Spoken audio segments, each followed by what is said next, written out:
राज और बदला। एपिसोड 4 झूठ की दीवार और शक की नींव।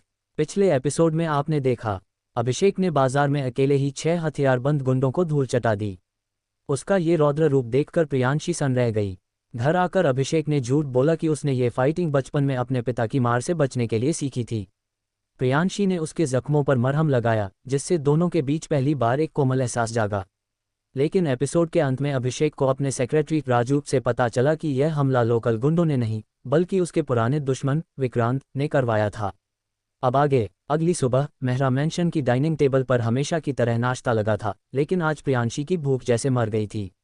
वह अपने सामने रखी प्लेट को बस घूरे जा रही थी।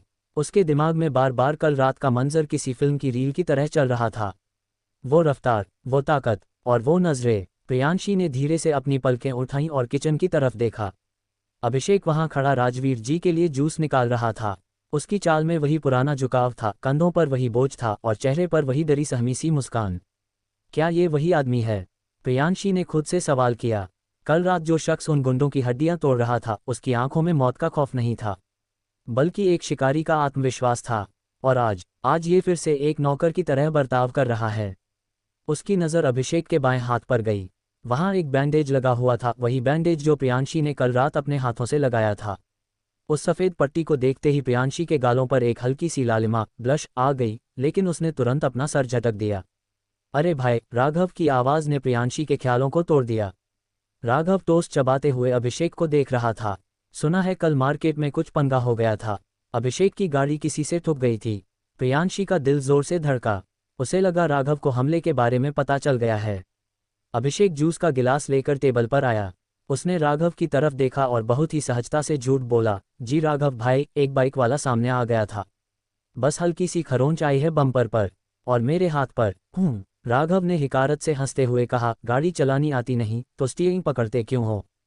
किसी दिन खुद तो मरोगे, हमारी गाड़ी का नुकसान भी करवाओगे।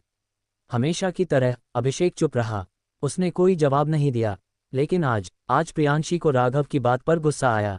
उसे याद आया कि कैसे अभिषेक ने कल अपनी जान पर खेलकर उसे बचाया था। भैया, प्रियांशी ने सख्त आवाज में कहा, गलती बाइक वाले की थी, अभिषेक की नहीं। और वैसे भी अभिषेक ने सिचुएशन को बहुत अच्छे से हैंडल किया। पूरा परिवार चौंक गया। प्रियांशी अभिषेक की तरफदारी कर रही है। कविता जी, माँ और राजवीर जी ने एक दूसरे को देखा और मुस्कुराए। राघव का मुंह खुला का खुला रह गया। अच्छा, राघव ने ताना मारा, चलो बीवी तो खुश है, यही बहुत है। प्रियांशी ने अपनी कुर्सी पीछे खिसकाए और खड़ी हो गई।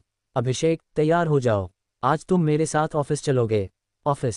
सरला बुआ ने नाक सिकुड़ी, क्यों? वहाँ क्या चपरासी की नौकरी मिल गई इसे?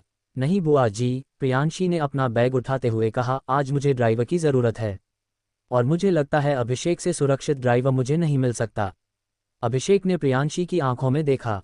वहाँ एक सवाल था। वो समझ गया कि प्रियांशी उसे ऑफिस काम के लिए नहीं, बल्कि और कुरेने के लिए ले जा रही है। जी, मैं अभी आया, अभिषेक ने कहा। कार का सफ़र शक का घेरा। आज कार अभिषेक चला रहा था। प्रियांशी पीछे की सीट पर नहीं, बल्कि आगे पैसेंजर सीट पर बैठी थी। शीशे बंद थे, एसबड़ी चल रहा था, लेकिन कार के अंदर का तापमान किसी ज्वालामुखी से कम नहीं था। काफ़ी देर की खामोशी के बाद प्रियांशी ने बोलना शुरू किया। तुमने झूठ बोला ना? अभिषेक ने सामने देखते हुए पूछा। किस बारे में? अपने पिता के बारे में। प्रियांशी उसकी तरफ मुड़ी। तुमने कहा वो तुम्हें बचपन में मारते थे, इसलिए तुमने बचाव करना सीखा। लेकिन अभिषेक, कोई भी बच्चा मार खाकर ब्लैक बेल्ट लेवल का फाइटर नहीं बनता। कल तुमने उस गुंडे की कलाई को जिस तरह मोड़ा, वो एक रिफ्लेक्स था, एक ट्रेन सोल्जर का रिफ्लेक्स। अभिषेक ने गियर बदला। उसके माथे पर पसीने की एक भी बूंद नहीं थी। उसने इस सवाल के लिए पहले से तैयारी कर रखी थी। प्रियांशी, हर इंसान की जिंदगी में कुछ पन्ने ऐसे होते हैं जिन्हें वो दोबारा पढ़ना नहीं चाहता। मेरी फाइटिंग कोई टैलेंट नहीं, एक मजबूरी थी। और अगर आपको लगता है कि मैं कोई सीक्रेट एजेंट या जासूस हूँ, अभिषेक ने हल्का सा हंसते हुए उसकी तरफ देखा, तो आप गलत सोच रही हैं।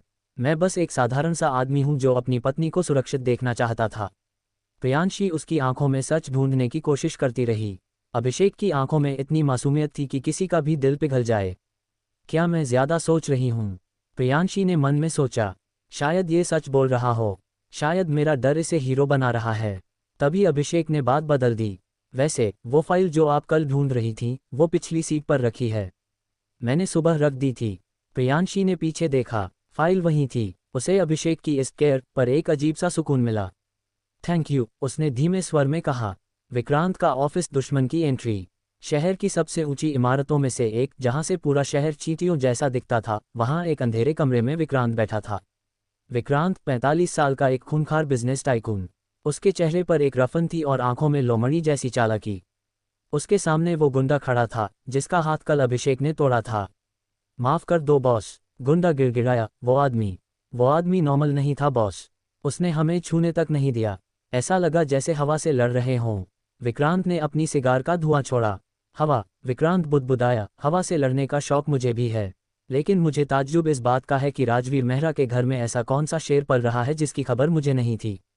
विक्रांत अपनी कुर्सी से उठा और दीवार पर लगी एक बड़ी स्क्रीन के पास गया। वहां अभिषेक की फोटो थी, एक बाजार से खींची हुई धुंधली फोटो। अभिषेक, विक्रांत ने नाम पढ़ा, एक लावारिस लड़का जिसे राजवीर ने दामाद बना लिया, जिसका कोई बैकग्राउंड नहीं, कोई इतिहास नहीं। अजीब है ना? विक्रांत ने अपने असिस्टेंट की तरफ देखा। डिटेक्टिव को काम पर लगाओ। मुझे इस लड़के का असली इतिहास चाहिए।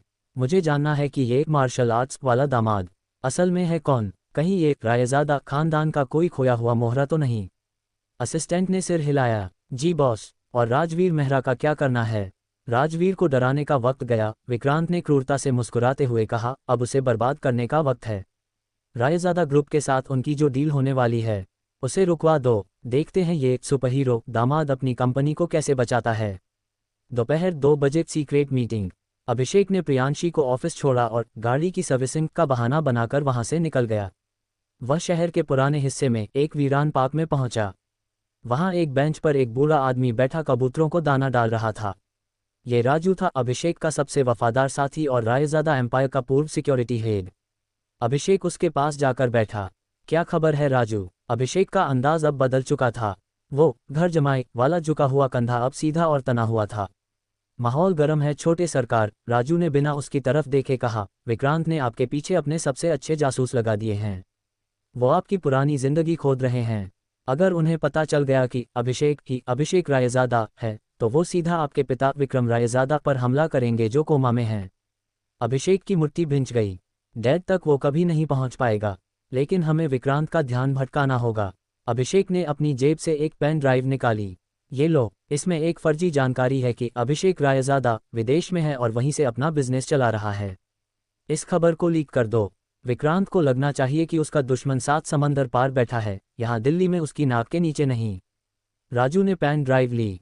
और भाभी जी प्रियांशी, उनका शक बढ़ता जा रहा है। अभिषेक की आंखों में एक दर्द उभरा। जानता हूँ, प्रियांशी बहुत होशियार है। आज उसने मुझे लगभग पकड़ ही लिया था। मुझे उसके सामने और भी ज्यादा बेवकूफ़ और डरपोक बनना पड़ेगा ताकि उसे यकीन हो जाए कि कल रात जो हुआ वो बस एक तुक्का था। ये बहुत मुश्किल होगा सरकार, राजू ने चेतावनी दी। एक शेर को बिल्ली की खाल ओढ़कर रहने में बहुत तकलीफ होती है। तकलीफ तो मेरी जिंदगी का दूसरा नाम है राजू। अभिषेक खड़ा हो गया। बस कुछ दिन और, फिर राज भी खुलेगा और बदला भी पूरा होगा। क्लाइमैक्स डायरी का पन्ना। शाम को अभिषेक घर लौटा। वह सीधा अपने कमरे में गया और अपनी शर्ट उतारने लगा। उसकी पीठ पर एक पुराना गहरा जख्म था जो आजकल की लड़ाई की वजह से फिर से दुखने लगा था। उसने ड्रेसिंग टेबल की दराज खोली जहां वो अपनी सीक्रेट डायरी रखता था। इस डायरी में उसके पिता के खिलाफ सारे सबूत और विक्रांत के कच्चे चिट्ठे दर्ज थे। जैसे ही उसने दराज खोली, उसका दिल एक पल के लिए थम गया। डायरी अपनी जगह से थोड़ी खिसकी हुई थी। किसी ने इसे हुआ है, अभिषेक ने मन में सोचा। उसका माथा ठनका। तभी पीछे से दरवाज़ा खुलने की आवाज़ आई। अभिषेक ने तुरंत डायरी के ऊपर एक तौलिया डाल दिया और पलटा। प्रियांशी दरवाजे पर खड़ी थी। उसके हाथ में एक कागज़ का टुकड़ा था। उसका चेहरा पीला पड़ा हुआ था, जैसे उसने कोई भूत देख लिया हो। ये क्या है अभिषेक? प्रियांशी ने कांपती आवाज़ में पूछा। उसने वो कागज़ का टुकड़ा आगे बढ़ाया। अभिषेक ने ध्यान से देखा। वो कोई डायरी का पन्ना नहीं था। वो एक हॉस्पिटल की रसीद थी जो शायद अभिषेक की जेब से गिर गई थी। उस रसीद पर मरीज का नाम लिखा था विक्रम रायजादा और बिल भरने वाले का नाम अभिषेक, सरनेम मिटा हुआ था। तुम सिटी हॉस्पिटल क्यों गए थे? प्रियांशी ने पूछा। और ये विक्रम रायजादा कौन है जिसका बिल तुमने भरा है?